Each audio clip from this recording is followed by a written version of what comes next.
स्वामी जी एक वाक्य है श्री मलुकदास जी का,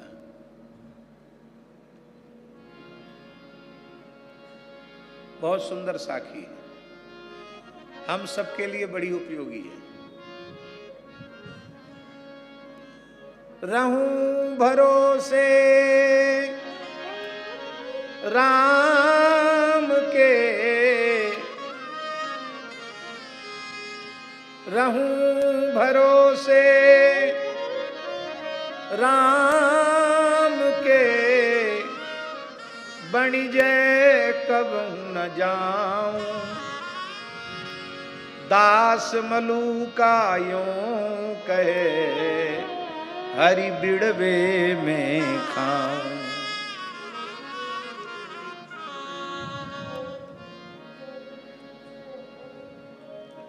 मैं किसी मनुष्य के भरोसे नहीं रहता, राम जी के भरोसे पर रहता हूं। रहूं भरोसे राम के,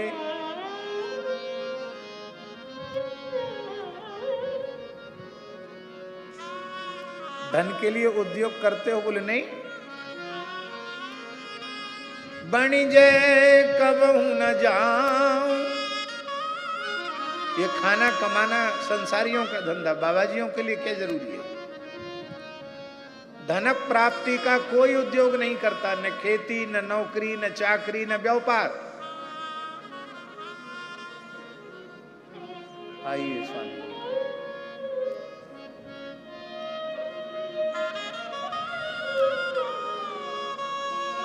पर आपका निर्वाह कैसे होता है?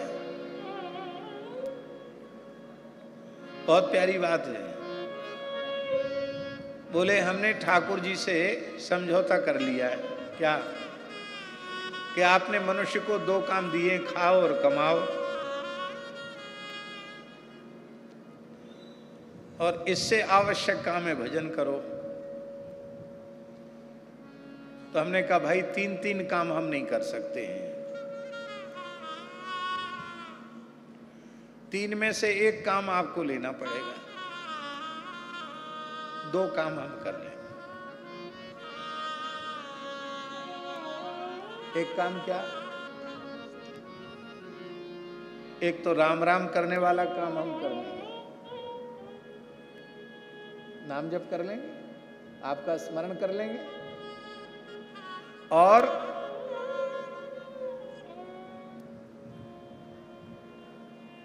भिक्षा वाला काम कर लेंगे, प्रसाद पा लेंगे। बाकी प्रबंधन की संपूर्ण जिम्मेवारी आपकी। इस चक्कर में हमको मत डालिए। और स्वामी जी ये बात बिल्कुल पक्की है, यद्यपि बहुत बुरी लगेगी क्योंकि आजकल परिस्थिति बदल गई है, लेकिन है बहुत ऊंची बात। जो साधु होकर प्रबंधन के चक्कर में पड़ा, उसका साधन नष्ट हो जाएगा। साधन नष्ट होने के बाद लक्ष्य भ्रष्ट हो जाएगा, और लक्ष्य भ्रष्ट होने के बाद सर्वनाश हो जाएगा। इसलिए घर द्वार छोड़ा है, संसार छोड़ा है, परिवार छोड़ा है, नाते रिश्ते कुटुंब का त्याग किया है। वह इसलिए नहीं किया है कि हम संसार के प्रपंच में पड़ें, इसलिए किया है सर्वम त्यक्त्वा हरिम भजेत। और सन्यास का प्रयोजन क्या है? इसलिए साधन से विमुख और साधन से उदासीन साधु को कभी नहीं होना चाहिए। प्रबंधन संसार के लोग करें, भगवान कराते हैं, किसी न किसी को माध्यम बना के कराते हैं।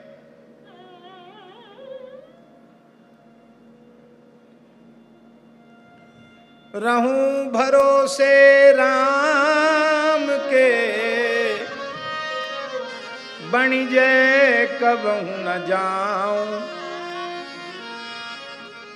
दास मलूका यूं कहे, हरि बिड़बे में गाऊं। बिड़बे माने व्यवस्था करना, सामग्री जुटाना, ये भगवान की जिम्मेवारी है।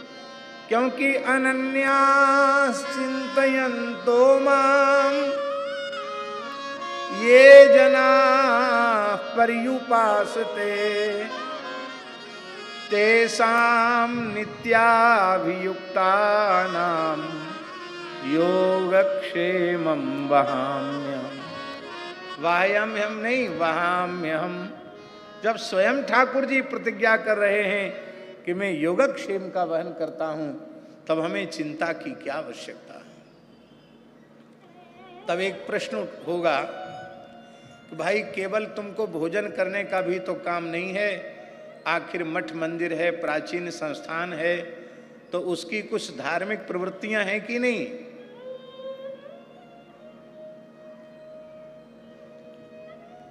अरे चैत में रामनवमी होगी तो मनाओगे कि नहीं? फिर हनुमान जयंती मनाओगे कि नहीं? नवरात्रि का उत्सव करोगे कि नहीं? वैशाख में फिर अक्षय तृतीया और श्री जानकी नवमी मनाओगे कि नहीं? ज्येष्ठ में गंगा दशहरा मनाओगे कि नहीं? आषाढ़ में गुरु पर्व मनाओगे कि नहीं? फिर चातुर्मास्य करोगे कि नहीं?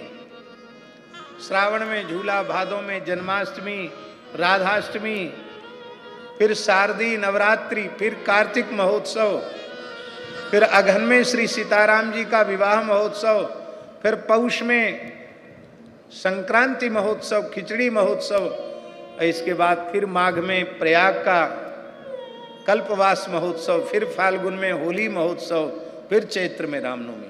पूरे वर्ष तो हमारे यहाँ उत्सव है। हिंदू धर्म की सबसे बड़ी विशेषता है, हिंदू का जीवन दुखी हो नहीं सकता। कोई हिंदू कभी दुखी नहीं रह सकता, ईमानदारी से हिंदू हो। हिंदू का अर्थ है जिसका जीवन ही महोत्सव बन जाए, उसका नाम हिंदू है। हमारा एक भी दिन ऐसा नहीं जिसमें कोई ना कोई उत्सव ना हो। इस समय देखो छठ पूजा का कितना बड़ा उत्सव चल रहा है। ये जो हमारे मठ मंदिर हैं, ये संस्कारों के केंद्र हैं। जनता आकर कहां प्रेरणा लेगी, कहां आकर बैठेगी? कथा कीर्तन सत्संग के नाम पर। और स्वामी जी उसमें कुछ प्रबंधन करना पड़ेगा कि नहीं, ये प्रश्न है। इसका भी बड़ा सुंदर उत्तर दिया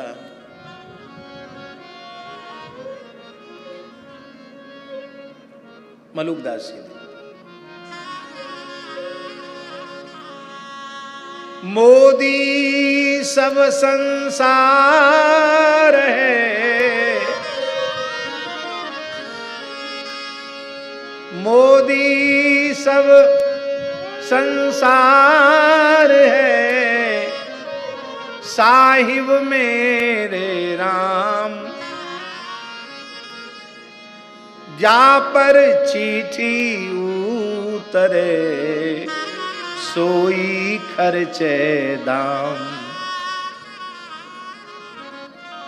सारे संसार को कमाने का ठेका है। नौकरी करो, खेती करो, चाहे व्यापार करो, कुछ न कुछ कमाओ, उपार्जित करो। पर सबके मालिक कौन है? राजा मेरे राम, साहिब मेरे राम। और जा पर चिट्ठी उतरे, राम जी की चिट्ठी जिस पर उतर जाती है वही सेवा कर देता है। आप क्या कमाने जाते हो बताओ?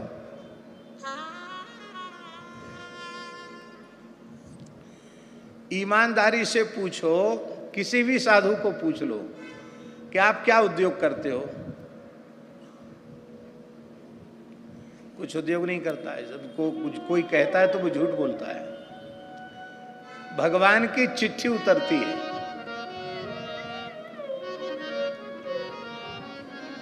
चिट्ठी किस पर पहुंचती है? परिचित पर कि अपरिचित पर? आपसे हमारा कोई परिचय ही नहीं तो हम आपको कोई पत्र व्यवहार थोड़ी करेंगे, चिट्ठी थोड़ी भेजेंगे। सभी जीव भगवान के अपने हैं, पर सेवा की चिट्ठी उसी पर पहुंचती है जिसको भगवान अपना मानते हैं।